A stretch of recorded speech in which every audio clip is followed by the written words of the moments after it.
General equation লেখার সময় যেই ধ্রুবকটা থাকে সেই ধ্রুবককে বর্গমূল করলে যেই মান পাওয়া যাবে সেই মানটা হচ্ছে মূল বিন্দু থেকে বৃত্তের উপরে অঙ্কিত স্পর্শকের দৈর্ঘ্যের মানের সমান। মূল বিন্দু থেকে 1,2 কেন্দ্র বিশিষ্ট বৃত্তে অঙ্কিত স্পর্শকের দৈর্ঘ্য 2 বৃত্তটির সমীকরণ নির্ণয় করো। আচ্ছা, এটা একটা দারুণ একটা জিনিস তোমাদেরকে শিখাই রাখি, দারুণ একটা ব্যাপার তোমাদেরকে শিখাই রাখি। এটা দারুণ বিষয় অবজার্ভ করছো কিনা জানি না। ধরো একটা বৃত্তের সমীকরণ, আমি এটা বৃত্তের সমীকরণ বললাম, এই যে বৃত্ত যেটা, এই বৃত্তের সমীকরণ আমি বললাম x square plus y square plus 2gx plus 2fy plus c equal to 0। এই সি এর একটা মিনিং আছে। এই সি এর মিনিংটা কি জানো? খুবই দারুণ একটা মিনিং, এখন জানতে পারবা। দেখো, আমি বললাম যে বাহিরে একটা বিন্দু আছে, যে কোনো যদি বিন্দু হয় x1, y1 হবে, বাট সেই x1, y1 না বলে বাহিরের বিন্দুকে বললাম 0,0। এই 0,0 থেকে বৃত্তের উপরে একটা আমি স্পর্শক টানলাম, 0,0 থেকে বৃত্তের উপরে একটা স্পর্শক টানলাম, এবং সেই যে স্পর্শক টানা হলো এতটুকু দৈর্ঘ্যকে বলা হবে স্পর্শকের দৈর্ঘ্য ডি। এতটুকু আমরা বলতে পারবো 0,0 থেকে বৃত্তের উপর অঙ্কিত স্পর্শকের দৈর্ঘ্য, 0,0 থেকে বৃত্তের উপর অঙ্কিত স্পর্শকের দৈর্ঘ্য, এটা বলা যেতে পারে 0,0 থেকে বৃত্তের উপর অঙ্কিত স্পর্শকের দৈর্ঘ্য। সো আমরা কিন্তু জানি, ধর আমরা যদি এটাকে x1, y1 এর সাথে তুলনা করতাম, x1, y1 এর সাথে তুলনা করে বললাম, স্পেসিফিক্যালি বললাম আমি হচ্ছে মূল বিন্দু থেকে বৃত্তের উপর অঙ্কিত স্পর্শকের দৈর্ঘ্য নির্ণয় করতে চাই, স্পেসিফিক্যালি এই জিনিসটা আমি নির্ণয় করতে চাই। তাহলে আমার হচ্ছে যে ডি, আমি তো ফর্মুলা জানি, রুট ওভার x এর জায়গায় x1 square plus y1 square plus 2gx1 plus 2fy1 plus c, এটা তো আমি জানি। এন্ড দেন তুমি x1 আর y1 এর জায়গায় 0 0 যদি বসায় দাও, তাহলে 0 square plus 2g into 0 plus 2f into 0 plus c, right? অর্থাৎ এখান থেকে তুমি কি জাস্ট রুট ওভার সি পেয়ে যাবে না?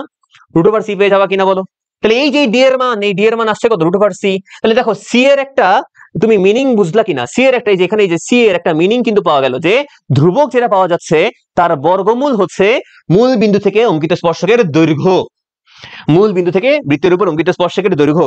তার মানে একটা বৃত্ত যখন আদর্শ রূপে লেখা হয়, একটা বৃত্ত যখন তার সাধারণ জেনারেল ইকুয়েশন লেখা হয়, জেনারেল ইকুয়েশন লেখার সময় বৃত্ত যখন মূল বিন্দু থেকে ওই বৃত্তের যেই জেনারেল ইকুয়েশন লেখার সময় যেই ধ্রুবকটা থাকে সেই ধ্রুবককে বর্গমূল করলে যেই মান পাওয়া যাবে সেই মানটা হচ্ছে মূল বিন্দু থেকে বৃত্তের উপরে অঙ্কিত স্পর্শকের দৈর্ঘ্যের মানের সমান। আশা করি জিনিসটা বুঝতে পারছো। তো জিনিসটা যদি একটা মানে ভালো মতো ভিজুয়ালাইজ করে রাখো, ধরো এটা আমি বললাম এক্স অক্ষ, এটা আমি বললাম এক্স অক্ষ, এটা আমি বললাম ওয়াই অক্ষ, ঠিক আছে? জিনিসটা ভালো মতো ভিজুয়ালাইজ করে রাখো। আমি বললাম আমার কাছে এখানে একটা বৃত্ত আছে, এবং যেই বৃত্ত আছে সেই বৃত্তের সমীকরণ আমি বললাম x square plus y square plus 2gx plus 2fy plus c equal to 0। তাহলে এখানে সি, এই যে সি কোথায় দেখা যাচ্ছে, কোন জায়গাটাতে তুমি সি দেখতে পাচ্ছ? এটাকে যদি বলি আমি এক্স অক্ষ, এটাকে যদি বলি ওয়াই অক্ষ, সি দেখা যাচ্ছেটা কোথায় চোখ দিয়ে জানো? সি দেখা যাচ্ছে এই যে মূল বিন্দু আমি দেখতে পাচ্ছি চোখ দিয়ে, 0,0 মূল বিন্দু দেখতে পাচ্ছি। মূল বিন্দুটা থেকে আমি কি করব জানো? মূল বিন্দুটা থেকে আমি বৃত্তের উপর একটা স্পর্শক আঁকবো, মূল বিন্দু থেকে বৃত্তের উপর একটা স্পর্শক আঁকবো। এই যে এখানে একটা স্পর্শক পাওয়া যাবে, আরো একটা স্পর্শক পাওয়া যাবে জানো, আরো একটা স্পর্শক পাওয়া যাবে, এই যে এইখানে একটা স্পর্শক পাওয়া যাবে, এই যে আমি পাইলাম। এই যে দুইটা স্পর্শকে দেখতে পাচ্ছ তুমি, যে দুইটা স্পর্শক চোখ দিয়ে দেখা যাচ্ছে, সেই দুইটা স্পর্শকের দৈর্ঘ্য হচ্ছে, এই যে এইটার দৈর্ঘ্য হচ্ছে রুট ওভার সি, এই স্পর্শকের দৈর্ঘ্য হচ্ছে রুট ওভার সি। বুঝা গেছে ব্যাপারটা? বুঝা গেছে তোমাদের কাছে জিনিসটা? ওকে, তাহলে এই যে রুট ওভার সি আমাদের পাওয়া গেল। তাহলে মূল বিন্দু থেকে বৃত্তের উপর অঙ্কিত স্পর্শকের দৈর্ঘ্য হচ্ছে রুট ওভার সি, এটা মাথায় রাখবো আমরা। সামনে গাই, তো এখানে বলা হচ্ছে যে মূল বিন্দু থেকে 1,2 কেন্দ্র বিশিষ্ট বৃত্তের অঙ্কিত স্পর্শকের দৈর্ঘ্য যদি হয় 2, বৃত্তের সমীকরণ নির্ণয় করতে হবে, ঠিক আছে?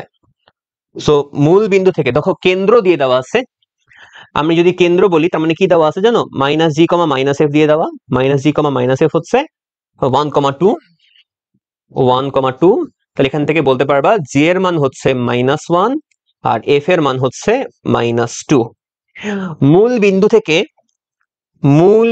খেয়াল করে দেখো এখানে কি দেওয়া, মূল বিন্দু থেকে অঙ্কিত স্পর্শকের দৈর্ঘ্য 2, মূল বিন্দু থেকে অঙ্কিত স্পর্শকের দৈর্ঘ্য যদি 2 হয়, তাহলে আমরা বলতে পারি কি, তাহলে আমরা বলতে পারি √c, এটার মান হচ্ছে 2 দেওয়া, অর্থাৎ এখান থেকে c এর মান বর্গ করলে পাবো c এর মান হচ্ছে 4। GFC এর মান আমি জেনে গিয়েছি।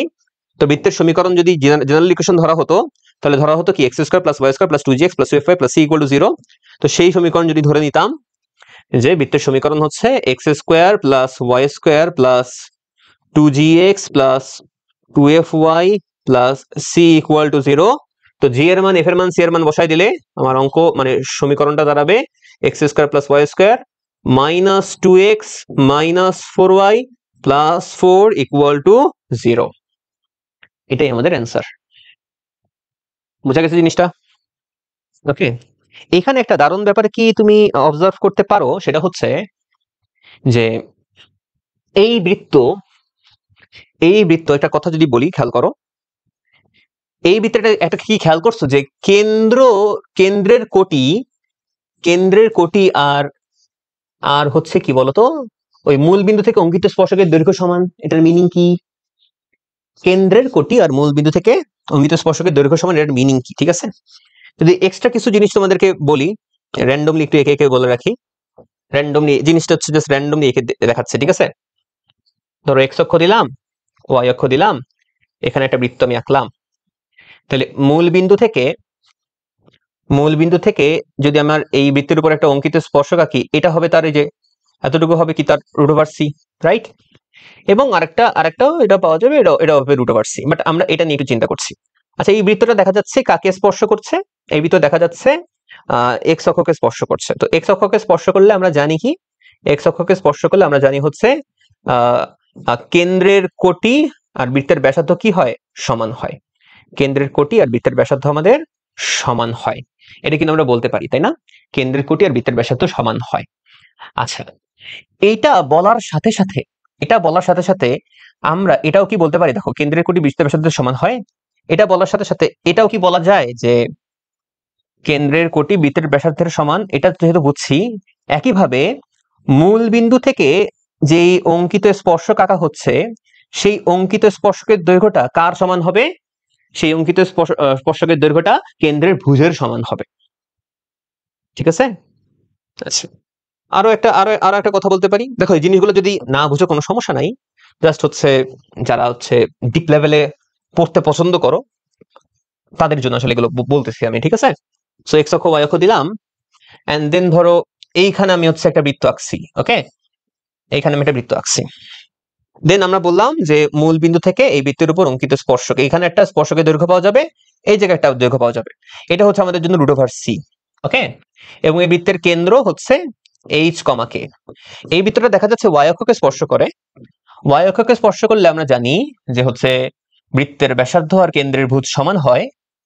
একই সাথে মূল বিন্দু থেকে যদি অঙ্কিত স্পর্শক আঁকা হয়, তাহলে সেটা কার সমান হবে? কেন্দ্রের কোটির সমান হবে, ঠিক আছে?